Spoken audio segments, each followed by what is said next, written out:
The simple story of Bitcoin and crypto, so clear that your uncle will pretend he knew it all along.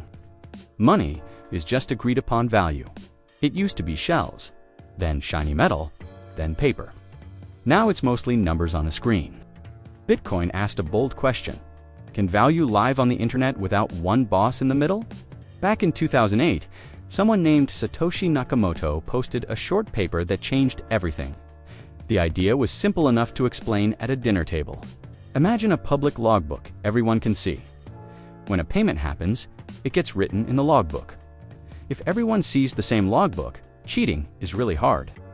Well, with Bitcoin, that public logbook is the blockchain. Picture pages of transactions. When a page is full, it locks and gets linked to the page before it. Try to edit an old page and the chain screams, "Nope, that's not what we all agreed on." Who keeps this honest? Thousands of independent computers around the world. On Bitcoin, they're called miners. They group new transactions, do tough math to prove they did real work. And if they win the race, they add the next page and earn a reward in new Bitcoin plus fees.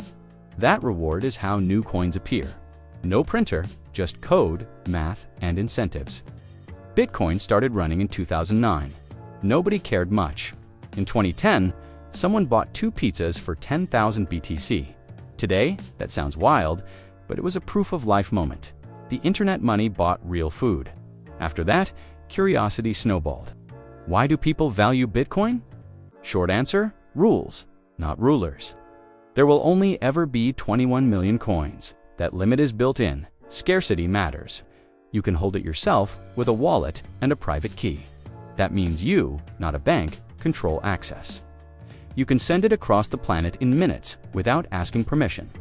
The network does the verifying. Of course, trade-offs exist. Price swings happen.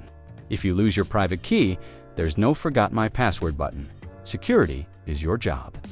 That's the power and the responsibility. Bitcoin proved the model. Then more projects arrived. Some tried to be faster. Some, like Ethereum, added smart contracts. Think of a smart contract like a vending machine. You put in inputs, and if the conditions are met, the machine runs the action automatically. No manager in the back room. That opened the door to apps that live on networks instead of single servers. Digital items you can prove you own, and all kinds of experiments in finance and ownership.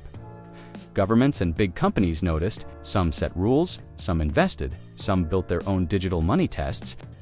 Agree or disagree with any of it. The idea spread because anyone with internet can read the rules and participate. So what gives Bitcoin value if it isn't backed by gold? For things most believers point to: scarcity, security, utility, and network effects. Scarcity is the hard cap. Security is the chain's track record and incentive design. Utility is the ability to move value globally without a middleman. Network effects mean the more people use it, the more useful it becomes. Couple of extra concepts that make you sound smart at family BBQs. Halving is when the new coin reward paid to miners gets cut in half on a schedule that slows new supply over time. Lightning is a way to move tiny Bitcoin payments faster and cheaper by settling many off-chain and then updating the main chain. And stablecoins are tokens designed to track a currency like the US dollar, so you can move digital dollars across crypto rails without the price roller coaster. Now the practical part: how to explore safely without stress. Start tiny. Learn the basics of a wallet and an address using amounts you can sleep on if you lose them. Know the difference between leaving coins on an exchange account and holding your own keys in a self-custody wallet. Turn on two-factor authentication. Write down your seed phrase on paper and store it securely. Never screenshot it, never text it. If someone demiss you, promising guaranteed profits, that is not a gift from the universe. That is a scam wearing a nice shirt. Taxes and laws vary by country. Keep records. When in doubt, talk to a professional. Boring advice that saves headaches. Here's the zoomed-out view. Bitcoin solved a nerdy but crucial problem called double spending. It did it with a public ledger and incentives that reward honest record-keeping.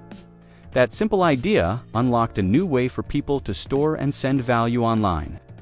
You do not need to worship it or hate it to understand it. Just remember the shared logbook picture and the rule that everyone must agree on the same page.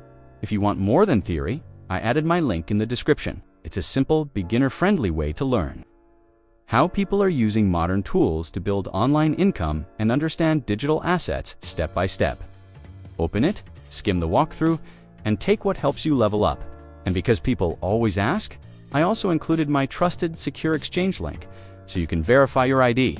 Start with a small buy and practice moving a tiny amount to your own wallet. Go slow, learn once. Stay safe. Here's your quick start checklist you can do today. Set up two-factor on your main email, open the secure exchange account from my link, and complete KYC. Buy a tiny amount to practice. Move a tiny amount to a self-custody wallet. Write down your seed phrase and store it safely. Then stop, breathe, and smile. You just learned new money skills.